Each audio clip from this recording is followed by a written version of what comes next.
Welcome to Hancock's VMware Half Hour. And welcome back to another Hancock's VMware Half Hour.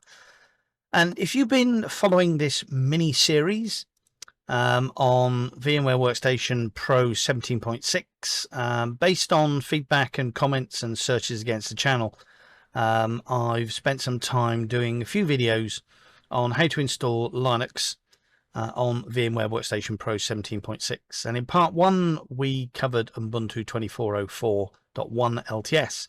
In part two, we covered Linux Fedora 41.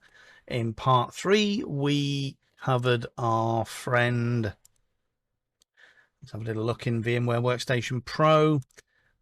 We covered CentOS Stream version 10.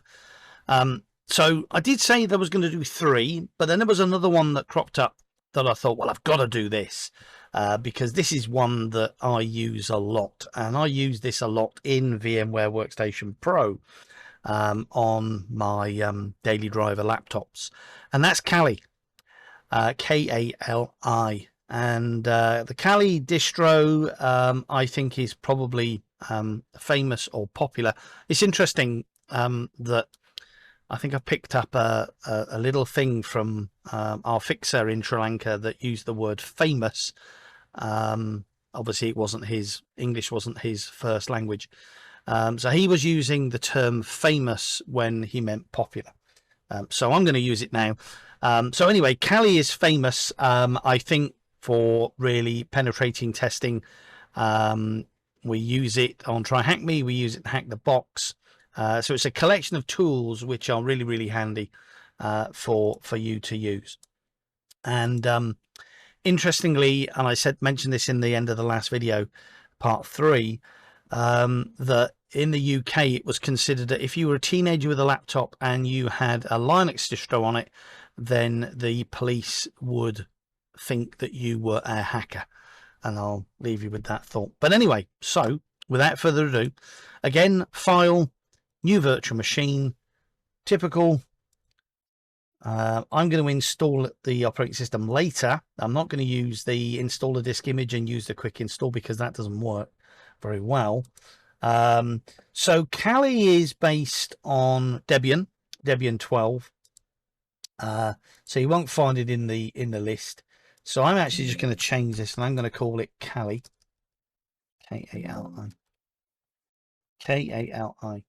And I'm going to browse to my D drive, of course, which is 4 terabyte NVMe, and I'm going to select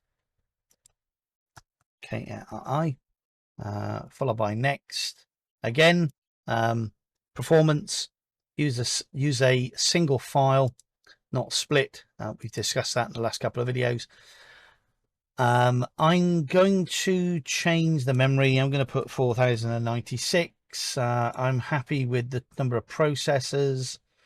I'm going to browse to my Kali download that I've downloaded. It's connected at power on, and I have mentioned that there have been a couple of questions where people have turned around and said my virtual machine's not booting. I've got this error message, it cannot boot.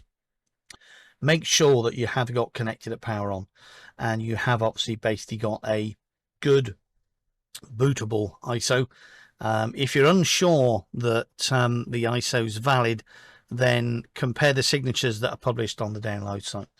So I'm going to click OK, and I'm going to click Finish, and I'm now going to basically power up. As you can see, I've still got the other 3 virtual machines that we've done in part 1, part 2, and part 3. So I'm now basically going to hit power up. I'm going to ignore that security warning that it's given me about side channel mitigations. And there we go. Kali's booted very quickly. So yes, I'm going to do a graphical install. I'm going to hit enter. I'm going to let that do its stuff and spin and boot up. And I'm going to basically grab an espresso whilst I'm doing that. English. I'm going to click continue. I'm going to say United Kingdom.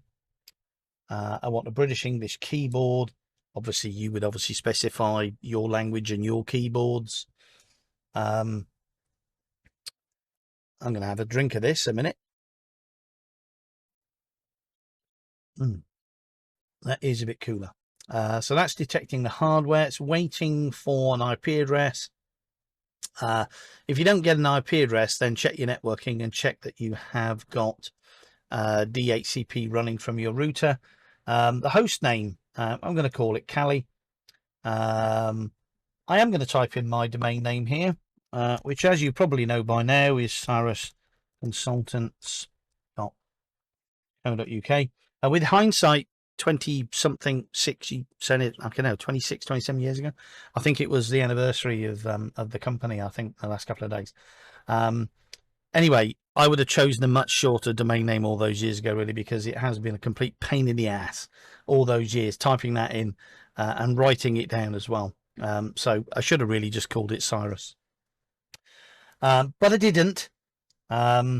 Okay, full name of the user account will be created. Full name for the new user, so that's my name, Andrew Hancock. Yeah, so hindsight's a good thing, and I should have chosen a shorter domain name. So I'm going to put ADAPH, followed by continue, and I'm going to use a strong password. Followed by continue. It's configuring the clock. That's interesting. Partitioning the disks, starting up the partitioner, and then it's going to start. Okay, guided using entire disk. I like to use LVMs because I think LVMs, logical volume manager, they're a little bit easier to expand. So that's why I use LVMs. I'm just going to click OK. Partition will be yes, please. Click continue. Yeah. Write the changes to the disk. Lots of prompts here asking you to do stuff. Validating, and that's installing the base system. So great. There we go. Done. Yes, as I was saying, domain names, in hindsight, all those years ago, really, to be honest, should have picked a much smaller domain name. Wouldn't have made a lot of difference to the business name. Of course, you can choose anything you like. And even as a limited company, you can trade under a business name that doesn't actually basically have to be a limited company name. But anyway, it was a daft idea to create such a long domain name with dash in the middle as well, or a minus sign. Bonkers. You live and you learn. Okay, so this is just doing a bunch of stuff. Okay, desktop. So I'm just going to go with the defaults, as I sort of kind of said before. I'm just going to basically accept the defaults to make this an easy installation that you can follow. The more tweaking that we actually basically do, the more customization it makes, and the more customization, the less simple it is, and things break. I'm going to bob off like I normally do. I'm going to get a drink of Pepsi Max. So I'll speed all this up in post so you don't have to watch it. And I will be back shortly.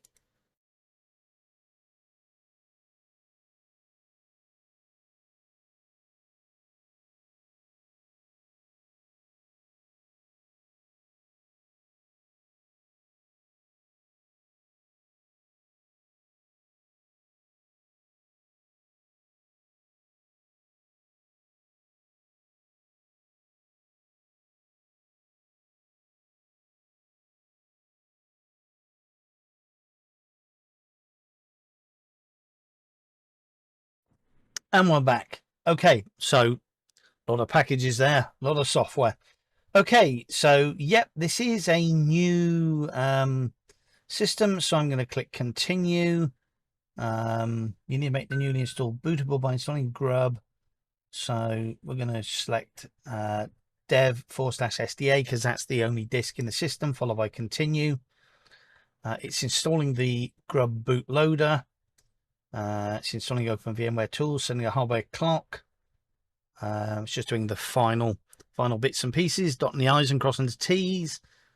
And we then hopefully should be ready for a reboot. So I'm just going to basically take another slurp of espresso.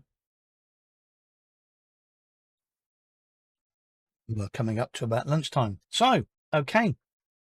Installation is complete. Click continue. Rebooting. And in the meantime, what I'm going to do, okay, that's already started there. So I'm just going to basically go to our settings, and I'm going to remove that CD-ROM.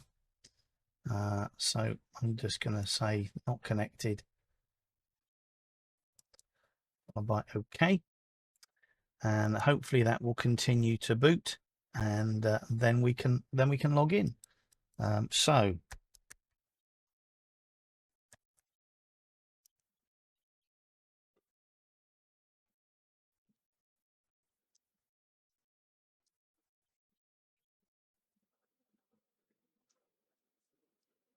think about it. So I'm going to do the same thing again. I'm going to do sudo apt get update.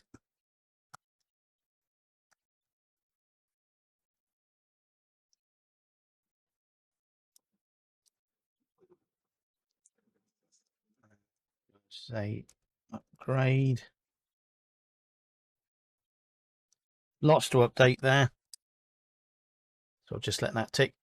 So again, you know, Kali is based on Debian, slash and Ubuntu is based on Debian. So if you're familiar with Ubuntu, you'll be familiar with Kali. The same commands do stuff like apt get, etc. So we're just going to update this, and then we're done. So there we go. If you've been watching this mini series on VMware Workstation Pro 17.6, in part 1 we installed Ubuntu. In part 2 we installed Fedora. In part 3 we installed CentOS OS, CentOS Stream version 10, and here we finally installed Kali. So there's the distributions. If you've got a distribution that you want to see installed in VMware Workstation Pro, then hit me a comment in the description. Again, if you like this video, then thumbs up. If you don't like it, then thumbs down. But please subscribe. And we're going to do a few more of these videos on VMware Workstation Pro. I saw a comment about how do I install ESXi, and it's a long time since I've done a video on installing ESXi in VMware Workstation. I normally use VMware vSphere Hypervisor, so we'll do that one as well. In part 5, we'll install ESXi, the latest version of ESXi, which is from 8.03, I think, something like that. Oh, excuse me. Okay, so I'll wait for this to finish, and then I'll summarize and we'll call it a day. So I'm just going to bob off.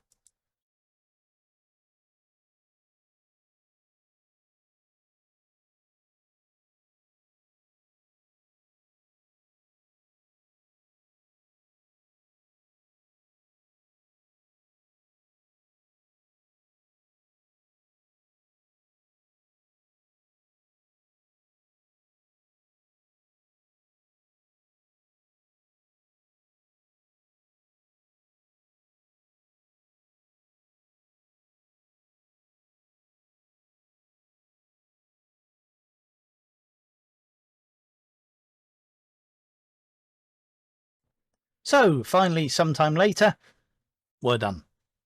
So again, thanks very much for watching this video on how we install Kali on VMware Workstation Pro 17.6. And again, if you like, thumbs up. If you don't, thumbs down. Don't forget to subscribe. And thanks very much for watching. And goodbye.